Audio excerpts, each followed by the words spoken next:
Mengawali informasi kita yang pertama, pemirsa, eksekusi lahan dan bangunan di Pasar Indralaya, Kabupaten Ogan Ilir nyaris ricuh hingga membuat Pengadilan Negeri Kayuagung batal melakukan eksekusi.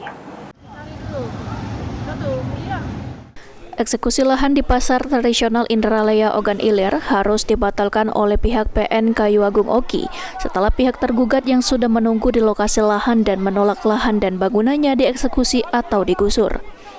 Dalam proses ini, pihak polisi yaitu Polres Ogan Ilir dan Polsek Indralaya melakukan pengamanan setelah pihak juru sita dari Pengadilan Negeri Kayuagung membacakan hasil putusan pengadilan untuk menyita lahan tersebut.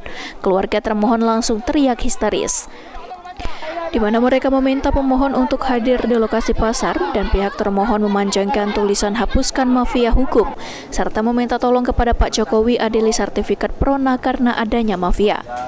Setelah dilakukan negosiasi, Pengadilan Negeri Kayuagung dan pihak Polsek dan Polres Kabupaten Ogan Ilir menunda eksekusi sita ini. Karena permintaan dari pengadilan untuk mengamankan itu satu dulu ya. Jadi teman-teman bersabar. Ya, kami bukan musuh ini Bapak Ibu sekalian, bukan ya. Jangan salah. Jangan nyiwa kami Cak Mamano, tidak ya. Kami datang mengamankan situasi. Ya, mengamankan situasi, bukan musuh ya. Nah, bela yang benar. Aku sepakat bela yang benar. Ya, sepakat aku bela yang benar, ya. Yang ada surat, Pak.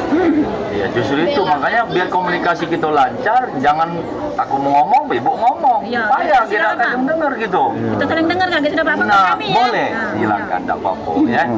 Itu satu dulu ya, sepakat bahwa kehadiran kami sama teman-teman yang lain, Satpol PP, ya, ini hanya mengamankan lokasi biar jangan sampai ada apa-apa. Terus yang kedua, kami sudah komunikasi juga dengan pemohon. Kalau memang ada jalan yang bagus untuk bermufakat, silakan. Nah, kira-kira misalkan kalau mau bermufakat, siapa yang kira-kira mau dimajukan untuk ngomong dengan rombongan sebelah rombongan pemohon? Siapa kira-kira? Misalkan. Sementara itu, Panitera Pengadilan Negeri Kayuagung Abu Nawas saat dimintai keterangannya meminta media ini langsung konfirmasi ke bagian Humas Pengadilan Negeri Kayuagung. Ahmad Romawi, PAL TV.